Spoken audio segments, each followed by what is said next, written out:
Fitriata Maharani, kelas 11 pemasaran dari SMK Negeri 5 Pangalengan. Di sini saya akan sedikit menjelaskan materi tentang ruang lingkup bisnis retail. Selamat menonton. Yang pertama yang saya akan bahas yaitu mengenai pengertian retail. Kata retail berasal dari bahasa Prancis yaitu retailer yang artinya memotong atau memecah sesuatu. Kata ini merujuk pada aktivitas retail yaitu memecahkan barang atau produk yang diproduksikan oleh industri manufaktur dalam jumlah besar menjadi barang yang dapat digunakan atau dikonsumsi secara langsung oleh konsumen akhir sesuai dengan kebutuhannya. Merupakan kegiatan terakhir dalam jalur distribusi perdagangan yang menghubungkan produsen dan konsumen akhir. Dalam jalur distribusi barang, ada produsen, pedagang besar, dan presel.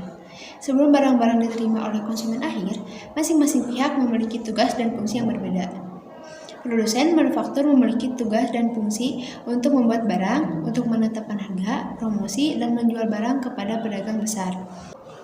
Pada tahun 90-an, retail tidak memiliki peran signifikan hanya membeli barang dari produsen langsung, namun peran penting dimiliki oleh produsen dalam perkembangannya. Pihak retail dapat menentukan sendiri barang apa saja yang ingin dijualnya dan berapa batasan harga yang akan ditetapkannya. Justru pihak produsen atau pedagang besar yang mengikuti aturan yang ditetapkan retail. Materi kedua ada retail tradisional. Adalah retail yang memiliki paradigma konvensional di mana pokok retail adalah dengan mempersiapkan hal-hal yang tidak dapat diberikan oleh produsen namun menjadi kebutuhan dan keinginan pelanggan. Berikut ini beberapa ciri-ciri paradigma pengelolaan retail tradisional. 1.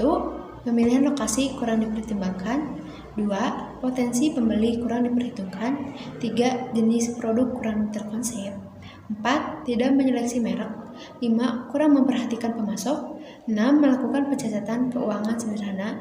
7. Tidak adanya evaluasi keuntungan produk. Dan yang terakhir, 8. Tidak merencanakan pengembangan bisnis. Materi yang ketiga ada retail modern. Retail modern lebih menekankan pada orientasi bisnis yang berdasarkan kebutuhan dan keinginan konsumen yang menjadi pangsa pasar. Beberapa ciri paradigma pengelolaan retail modern antara lain: 1. Memilih lokasi yang strategis. 2. Melakukan prediksi atas potensi pembeli. 3. Barang dagang dikelola terarah. 4. Seleksi ketat terhadap merek. 5. Seleksi ketat terhadap pemasok. 6. Mencatat keuangan. 7. Evaluasi keuntungan berproduk. Dan yang terakhir, 8. Pengembangan bisnis yang terencana. Adapun materi tentang format bisnis retail. Format bisnis retail berdasarkan unsur-unsur yang digunakan. Ada 4 macam unsur yang digunakan pengelola retail dengan tujuan memuaskan kebutuhan konsumennya. Keempat unsur tersebut adalah jenis barang yang dijual, unsur variasi dan kuantitas barang yang dijual, unsur tingkatan layanan konsumen, dan unsur harga barang dagangan. Format-format retail di antara lain: A. Konvensional supermarket. B. Big box retailer yang dapat dikelompokkan menjadi 3 jenis antara lain superstore, hypermart, warehouse. C. Retail kebutuhan sehari-hari atau bisa disebut convenience store. D. Retail produk umum yang bisa disebut general merchandise retail antara lain: 1. Toko diskon atau hard discounter. 2. Toko khusus atau specialty store. 3. Toko kategori atau kategori spesialis. 4. Department store. 5. Off-price retailing.